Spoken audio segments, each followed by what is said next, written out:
नमस्कार मित्रों, आज हम कक्षा 12 एंड 12 की एग्रीकल्चर केमिस्ट्री के बारे में चर्चा करेंगे।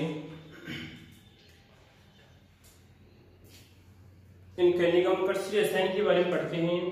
तो कृषि रसायन में आज के हम अगर 2 साल पहले की बात करते हैं तो जो आपकी स्पेशल केमिस्ट्री, बायो केमिस्ट्री और जो कृषि रसायन की दोनों एक ही थे। कृषि रसायन और हम बात करते हैं बायो केमिस्ट्री आपकी एक ही थी, परंतु कि एग्रीकल्चर वाले विद्यार्थियों को ध्यान में रखते हुए अलग से ये बात करते हैं जो आपकी बायो केमिस्ट्री थी, ये बात करते हैं एग्रीकल्चर से संबंधित केमिस्ट्री बात करते हैं, उसे एग्री रसायन कहते हैं। क्या कहते हैं? सॉरी, बात करते हैं यहाँ पर कृषि रसायन कहते हैं। ठीक है, तो कृषि रसायन इसमें जो संबंधित रहेगी आपकी, केवल हम बात करते हैं कि अधिकतर जो आपके टॉपिक हैं वो मिट्टी से संबंधित है कि किस प्रकार, जैसे मान लीजिए कोई भी पौधा है मिट्टी के अंदर जो ग्रोथ कर रहा है, वृद्धि कर रहा है, किस परिस्थिति के अंदर या किसी कंडीशन के अंदर वो बात करते हैं अधिक से अधिक वृद्धि करें, इसकी हम जानकारी बात करते हैं। किसमें पढ़ेंगे? हम एग्री रसायन पढ़ेंगे। ठीक है, उसके बाद में हम बात करते हैं कि यहाँ पर जो आपके टॉपिक दे रखे हैं, कुछ टॉपिक आपके या एक दो लास्ट लेसन आपके दुख से संबंधित है। ठीक है, अलग अलग टॉपिक डिवाइड करेंगे। तो आज हम जो पढ़ेंगे टॉपिक या जो लेसन पढ़ेंगे वो रहेगा हमारा मृदा कोलाइड्स। क्या रहेगा? मृदा कोलाइड्स। ठीक है, क्या रहेगा? मृदा कोलाइड्स रहेगा। ठीक है, अगर यहां पर इस 12th की केमिस्ट्री को 11th के साथ जोड़ते हैं तो 11th की केमिस्ट्री और 12th की केमिस्ट्री में अंतर है। ठीक है, 11th की केमिस्ट्री और 12th की केमिस्ट्री की बात करते हैं, 11th की अपेक्षा थोड़ी बहुत क्या आपकी सरल है। ठीक है, तो यहां पर जो इसका आपके जो मृदा कोलाइड्स है, ठीक है, तो मृदा के बारे में आप इससे जानते हो कि ठीक है, जो आप एग्री उसमें पढ़ते हैं। ठीक है, अब यहां पर बात करते हैं कि इसी कोलाइड्स की बात करते हैं, इसकी बात करते हैं कोलाइड शब्द की बात करते हैं कि कोलाइड शब्द क्या होता है, इसकी उत्पत्ति कौन सी भाषा से हुई। तो हम बात करते हैं कि इसी कोलाइड शब्द की उत्पत्ति ग्रीक भाषा से, कौन सी भाषा से हुई है? ग्रीक भाषा से मानी है। कोलाइड शब्द की उत्पत्ति ग्रीक भाषा से हुई है। कौन सी भाषा से हुई है? ग्रीक भाषा से। तो इस बात को याद रखें, क्योंकि अगर हम इस टॉपिक को देखते हैं, बात करते हैं, इस शब्द को देखते हैं, क्योंकि जेड के आधार पे देखते हैं तो भी आपका मोस्ट है, क्योंकि क्वेश्चन आ सकता है कि मृदा कोलाइड्स में कोलाइड शब्द की उत्पत्ति कौन सी भाषा से हुई है। ठीक है, तो कौन सी भाषा से हुई है? आपकी ग्रीक भाषा से हुई। ठीक है, अगर हम इसका शाब्दिक अर्थ देखते हैं, क्या देखते हैं? इसका शाब्दिक अर्थ देखते हैं, तो यहाँ पे इसकी बात करें, क्या रहेगा इसका? Cola plus arts. क्या हो जाएगा? Cola plus arts. ठीक है, तो यहां पर बात करते हैं कि कोला का अर्थ क्या होता है और आर्ट्स का अर्थ क्या होता है। तो कोला का अर्थ होता है गोंद। क्या होता है? गोंद होता है। ठीक है, कोला का अर्थ क्या होता है? गोंद होता है, और आर्ट्स का अर्थ होता है समान। कोई दिक्कत इसमें? फिर देखिए वापस से कि यहां पर है कोला का अर्थ क्या होता है? गोंद होता है, आर्ट्स का मतलब क्या होता है? समान होता है। ठीक है, तो अब इसका वास्तविक अर्थ निकालते हैं। क्या निकालते हैं? इसका वास्तविक अर्थ निकालते हैं। इसका वास्तविक अर्थ होता है गोंद के समान पदार्थ। क्या रहेगा? गोंद के समान पदार्थ। आया कुछ समझ में? फिर देखिए वापस हम बात करते हैं मृदा कोलाइड्स में जो कोलाइड शब्द है इसकी उत्पत्ति किसी है? ग्रीक भाषा से हुई है। ठीक है, तो यहां पर बात करते हैं, इसका अगर शाब्दिक अर्थ देखते हैं तो जो कोला है, कोला की बात करते हैं, इसका अर्थ क्या होता है? गोंद होता है। आर्ट्स की बात करते हैं तो आर्ट्स में क्या होता है? इसके समान होता है। ठीक है, तो यहां पे लिखेंगे गोंद के समान पदार्थ। क्या हो जाएगा शाब्दिक अर्थ इसका? गोंद के समान पदार्थ। कोई दिक्कत यहां तक? ठीक है, उसके बाद में हम बात करते हैं कि कोलाइड होता है। ठीक है, इसी कोलाइड पदार्थ को हम कैसे पहचानें? ठीक है, तो एक वैज्ञानिक नाम बात थी, हम बात करते हैं 1861। कब की बात थी? 1861, 1861 की बात कर रहे हैं यहाँ पर हम। तो यहाँ पर देखिए 1861 में वैज्ञानिक था आपका थॉमस ग्राम। क्या था आपका? थॉमस ग्राम। मोस्ट ध्यान रखना, ये जेड की लाइफ क्वेश्चन आ सकता है कि यहाँ पर कि मृदा कोलाइड्स की बात करते हैं। कोलाइड्स का जनक कौन था आपके? इसकी पापा जी कौन की बात करते हैं? थॉमस ग्राम। क्या था आपका? थॉमस ग्राम। कोई दिक्कत इसमें? उसने क्या किया कि जो जल में मिले पदार्थ थे, जो जल में मिले पदार्थ थे, तो जल में मिले पदार्थों को उसने जंतु झिल्ली, किस पे? जंतु झिल्ली के आधार पर, जंतु झिल्ली के आधार पर दो भागों में विभाजित किया। जंतु झिल्ली के आधार पर दो भागों में विभाजित किया।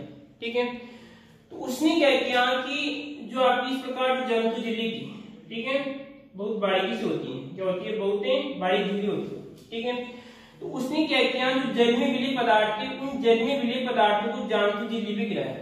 ठीक है, और उसने विश्लेषण किया कि वे पदार्थ तो जंतु झिल्ली पे क्या हो जाते हैं? विकसित हो जाते हैं। जैसे मान लो कोई पदार्थ गिरा तो जंतु झिल्ली पे इस प्रकार क्या हो जाते हैं? विकसित हो जाते हैं, या बात करते हैं इस प्रकार नीचे आ जाते हैं, फैल जाते हैं। अगर हम सीधी भाषा में बात करते हैं कि जो जंतु झिल्ली पे, कौन सी झिल्ली पे बात करते हैं आपकी? ये आपकी जंतु झिल्ली है। ठीक है, इस जंतु झिल्ली पे इस प्रकार फैल जाते हैं।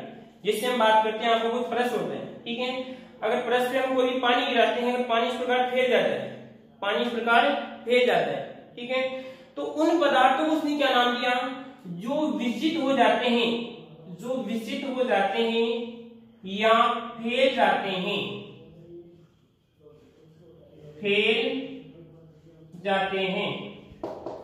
या फैल जाते हैं, तो उसको क्या नाम दिया उसने? क्रिस्टलाभ। क्या नाम दिया? क्रिस्टलाभ। कोई दिक्कत? उसके बाद में हम बात करते हैं यहां पर कि वे पदार्थ, उसने क्या किया कि जो जंतु झिल्ली थी, जंतु झिल्ली, ठीक है, उस जंतु झिल्ली पे क्या किया उसने कि इस पदार्थ को गिरा। अगर उसने देखा कि वो पदार्थ उस झिल्ली पे क्या होता है? विकसित नहीं होता है, उस बात करते हैं झिल्ली पे फैलता नहीं है, उस झिल्ली पे फैलता नहीं है। जिससे हम बात करते हैं कि अगर हम बात करते हैं जो आपके थर्मामीटर होता है, क्या होता है आपका? थर्मामीटर होता है। ठीक है, थर्मामीटर में जिससे होता है ऊपर इस प्रकार जाता है और नीचे आता है, इसे क्या कहते हैं? पारा कहते हैं। अगर पारे की बूंद को हम अगर मान लीजिए परस पे गिराते हैं तो वो क्या होती है? फैलती नहीं है, इस प्रकार क्या होती है? बूंद के रूप में दिखाई देती है। इस प्रकार क्या होती है? बूंद के रूप में दिखाई देती है। ठीक है, इसी प्रकार हम बात करते हैं जो आपका शहद होता है। क्या होता है? शहद होता है। अगर शहद की बूंद को यहाँ पे गिराते हैं तो वो भी क्या होता है? इस प्रकार इस परस पे क्या होती है? ये बात करते हैं, उदाहरण की बात करें तो परस पे क्या होगा कि फैलेगा नहीं, बात करते इस प्रकार फैलेगा नहीं, इस प्रकार बूंद के रूप में रहेगा। तो उसने क्या किया? थॉमस ग्राम ने उन पदार्थों को क्या नाम दिया उसने? कोलाइड्स। क्या नाम दिया उसने? कोलाइड्स नाम दिया। कोई दिक्कत यहाँ पे किसी को इसमें? फिर देखिए वापस में 1861 में थॉमस ग्राम ने जंतु झिल्ली के आधार पर, इन जंतु झिल्ली के आधार पर, जंतु झिल्ली पर जब जल में मिले पदार्थों को जंतु झिल्ली पे गिराया, अगर मान लीजिए पदार्थ जंतु झिल्ली पे क्या होते हैं? विकसित होते हैं, ये बात करते हैं फैलते हैं। ठीक है, उसको क्या नाम दिया उसने? क्रिस्टलाभ नाम दिया। ठीक है, कोई दिक्कत? इसी प्रकार हम बात करते हैं वे पदार्थ जो जंतु झिल्ली पे क्या होते हैं? विकसित नहीं होते हैं, आसानी से बात करते हैं, आसानी से विस्तृत नहीं होते हैं, उसे क्या नाम दिया उसने? कोलाइड्स नाम दिया। ठीक है, कोई दिक्कत? आगे हम बात करते हैं उसके बाद में कि जो ये बात कर रहे हैं कि कोलाइड्स तो होती है। अब हम पढ़ेंगे यहाँ पर किसके बारे में, कोलाइड्स के बारे में पढ़ेंगे। किसके बारे में पढ़ेंगे, कोलाइड्स से, कि इसे कोलाइड्स के गुण क्या होते हैं। ठीक है, तो हम गुणों की बात करेंगे यहाँ पे। वैज्ञानिक शब्द को याद है। ठीक है, कौन सी भाषा थी हमारी, ग्रीक भाषा थी।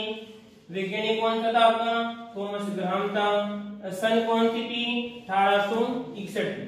ठीक है, अब हम बात करें यहाँ पे थोड़ी सी इसकी परिभाषा की बात करें कि परिभाषा क्या बनती है। तो इन कणों के हम व्यास की बात करें, इन कणों के हम व्यास की बात करते हैं कि इन कणों का व्यास कितना होता है। ठीक है, व्यास का मतलब आप जानते हैं सभी कि जैसे मान लीजिए आपका एक गोला है। ठीक है, ये क्या कहलाएगी, इसकी त्रिज्या कहलाती है। ठीक है, और ये पूरा क्या कहलाएगा, उसका व्यास कहलाएगा। ठीक है, इस मार्कर की बात करें तो इस मार्कर की यहाँ से लेकर हम बात करते हैं कि इस प्रकार ये निकालें तो कितनी आएगा, आपका व्यास रहेगा। तो इन कणों का व्यास कितना होता है, तो इन कणों का व्यास होता है बात करते हैं यहाँ पर 1 मिली माइक्रोन से कितना होता है, 1 मिली माइक्रोन से 100 मिली माइक्रोन। कितना होता है इनका, 100 मिली माइक्रोन होता है, 100 मिली माइक्रोन। ठीक है, कितना होता है यार व्यास इसका, 1 मिली माइक्रोन से कितना होता है, 100 मिली माइक्रोन होता है। ठीक है, अब अधिकतम कितना हो सकता है, अधिकतम हो सकता है 500 मिली माइक्रोन। कितना हो सकता है, 500 मिली माइक्रोन हो सकता है अधिकतम, 500 मिली माइक्रोन। कोई दिक्कत आ किसी को इसमें, क्वेश्चन आ सकता है। जैसे हम बात करते हैं आपके, अगर एपिसोड की बात करें या आपके जेड की बात करते हैं कि कोलाइड्स की कणों का व्यास कितना होता है, 1 से 500 मिली माइक्रोन। कितना होता है, 1 से 500 मिली माइक्रोन होता है। ठीक है, अधिकतम कितना होता है, 500 मिली माइक्रोन होता है। ठीक है, कोई दिक्कत नहीं आती किसी को इसमें। ठीक है, आगे हम बात करते हैं कि इन कणों को देखने के लिए इलेक्ट्रॉन सूक्ष्मदर्शी का क्या करते हैं, उपयोग करते हैं। जो हमारी साधारण सूक्ष्मदर्शी होती है, जो हमारी क्या होती है, साधारण सूक्ष्मदर्शी की बात करते हैं, उससे हम इन कणों को देख नहीं सकते। इसलिए इन्हें देखने के लिए क्या करते हैं, देखने के लिए इलेक्ट्रॉन सूक्ष्मदर्शी का क्या करते हैं, हम उपयोग करते हैं। तो ये भी अपने आप में क्वेश्चन है। क्वेश्चन इस प्रकार आ सकता है कि कोलाइड्स कणों को देखने के लिए किसका उपयोग किया जाता है, इलेक्ट्रॉन सूक्ष्मदर्शी का क्या करते हैं, उपयोग करते हैं। कोई दिक्कत इसमें, परिभाषा क्या बनेगी। अब परिभाषा क्या बने इसकी, तो यहाँ पे देखिए, वे जल में विलय पदार्थ जो जांतु झिल्ली पर आसानी से विकसित नहीं होते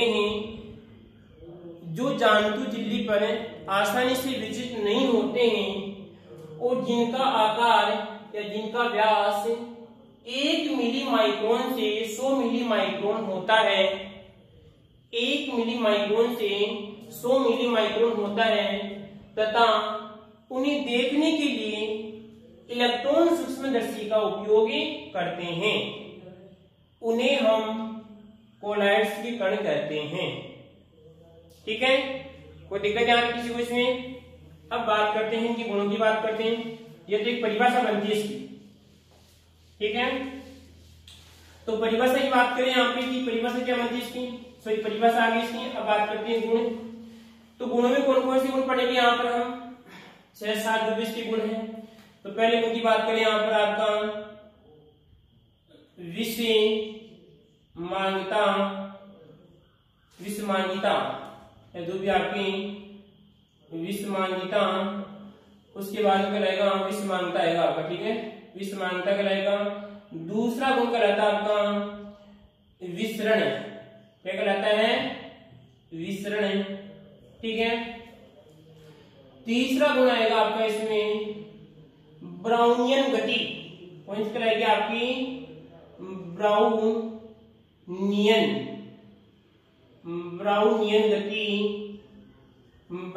गति।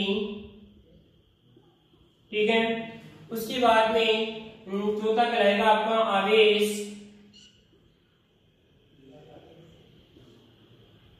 ठीक है। उसके बाद में 5वां कहलाएगा टिंडल प्रभाव, टिंडल प्रभाव, ठीक है। उसके बाद में 6ठा कहलाएगा अधिशोषण, क्या कहलाएगा? अधिशोषण, ठीक है। उसके बाद में 7वां कहलाएगा अवक्षेपण, क्या कहलाएगा? अवक्षेपण। कोई दिक्कत नहीं आता किसी को? फिर देखिए वापस, पहला कहलाएगा आपका विषमांतर कहलाएगा, दूसरा कहलाएगा विसरण कहलाएगा, तीसरा कहलाएगा आपका ब्राउनियन गति कहलाएगा, उसके बाद में आपका आवेश कहलाएगा, उसके बाद में आपका टिंडल प्रभाव कहलाएगा, उसके बाद में क्या कहलाएगा? अधिशोषण आएगा, उसके बाद में करते हैं अवक्षेपण की बात करते हैं। तो हम एक एक बिंदु की यहाँ पे चर्चा करते हैं, ठीक है। तो पहले इस बिंदु की बात करें आप कि विषमांगिता क्या होती है। तो आप अच्छे से जानते हैं कि विषमांगी का मतलब क्या होता है। विषमांगी की बात करें यहाँ पर, अगर कोई भी आपका विलयन है, उस विलयन के अंदर हम देखते हैं तो दो परवस्थाएं आपको अलग अलग दिखाई देती हैं। तो इस प्रकार की क्या कहलाएगा? हमारा विषमांगी कहलाएगा। अगर हम बात करें, जैसे मान लीजिए आपका कोई भी बीकर है, इसकी बात करते हैं, यहाँ पर बीकर की बात करें, ठीक है। अगर बीकर के अंदर हमें तेल प्लस और हम बात करते हैं पानी डालते हैं, ठीक है।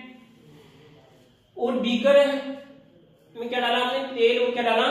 पानी डाला। तो तेल और पानी डालते हैं तो तेल पानी को हम आसानी से देख सकते हैं कि तेल और पानी की बात करते हैं अलग अलग परत दिखाई देती है। तेल और पानी की में क्या होती है? अलग अलग परतें दिखाई देती हैं, ठीक है। उसके बाद में हम बात करते हैं यहाँ पर कि अगर मान लीजिए आपका पानी प्लस हमने क्या डाल दी? इसमें चीनी डाल दी। क्या डाल दी? पानी प्लस चीनी डाल दी इसमें, ठीक है। तो पानी और जब चीनी का विलयन होगा, पानी और जो चीनी का विलयन होगा, उसमें बात करते हैं हम दोनों को अलग अलग नहीं बता सकते, हम दोनों को अलग अलग नहीं बता सकते। इन दोनों की, हमें दोनों की एक ही परवस्था दिखाई देगी, एक ही परवस्था दिखाई देगी। तो हम कह सकते हैं कि ये विलयन तो किस प्रकार का रहेगा आपका? ये तो कहलाएगा आपका विषमांगी कहलाएगा। क्या कहलाएगा आपका? विषमांगी, ठीक है। अब देखिए यहाँ पर अगर साधारण रूप से बात करें, यहाँ पर साधारण रूप से बात करें तो ये भी आपका लिक्विड है, ये भी लिक्विड है। पर अगर हम बात करें ये भी आपका लिक्विड है, ये भी लिक्विड है, परंतु यहाँ पर जब इनको देखते हैं, जब इनको हम देखते हैं तो कहने का मतलब है कि हमें अलग अलग परवस्थाएं दिखाई देती हैं। तो कैसे कहलाएगा? आपका विषमांगी कहलाएगा। परंतु यहाँ पर देखिए, इसकी बात करते हैं पानी और जब चीनी की बात करते हैं तो पानी और चीनी की हम बात करते हैं, दोनों की एक ही परवस्था दिखाई देती है, ठीक है। आई बात, चीनी है ठोस, परंतु क्या होती है? पानी में घुल जाती है। चीनी ठोस अवस्था में होती है परंतु पानी के अंदर घुल जाती है, हमें दिखाई नहीं देती है। इसी कारण बात करते हैं दोनों की एक परवस्था में दिखाई देती है। एक एग्जाम्पल की बात करते हैं, इसमें से बात करते हैं पानी प्लस, इसकी बात करते हैं पानी प्लस हम बात करते हैं मिट्टी, इसकी बात करते हैं पानी और मिट्टी की बात करते हैं यहाँ पे। तो पानी और मिट्टी में क्या होगा? मिट्टी की कणा में इस प्रकार बात करते हैं नीचे इस प्रकार दिखाई देंगे, ठीक है। तो किस प्रकार का विलयन कहलाएगा? हमें ये कहलाएगा आपका विषमांगी। क्या कहलाएगा? आपका विषमांगी कहलाएगा, ठीक है। कोई दिक्कत इसमें? तो इसी प्रकार क्या होता है, जो कोलाइड विलयन होता है, जो कोलाइड विलयन होता है वो किस अवस्था में होता है? आपका विषमांगी अवस्था में होता है, ठीक है।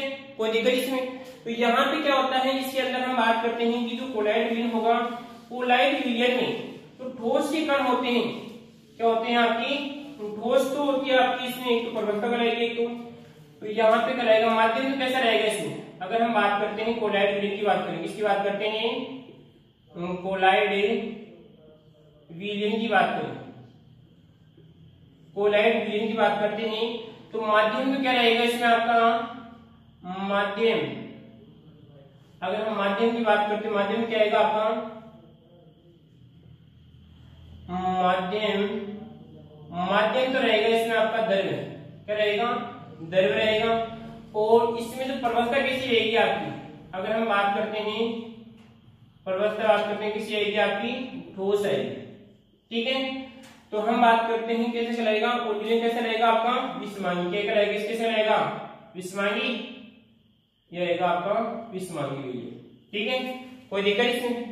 तो हम कह सकते हैं कि कोलाइडी विलयन कैसी प्रकृति के होते हैं, विषमांगी, बात करते हैं विषमांगी प्रकृति के होते हैं। यानी कहने का मतलब वास्तविक विलयन नहीं होते हैं, वास्तविक विलयन नहीं होते हैं, वास्तविक विलयन नहीं होते हैं। कैसे होता है, होते हैं आपकी, बात करें तो यहाँ पे कहलाएगा आपकी विषमांगी अवस्था में होते हैं, उसे कहते हैं, हम बात करते हैं कोलाइड, बात करते हैं कोलाइड की क्या होती है, विशेषता होती है, ठीक है। नमस्कार मित्रों, आगे की जो भी विशेषताएं हैं आगे वाली क्लास में हम पढ़ेंगे, ठीक है।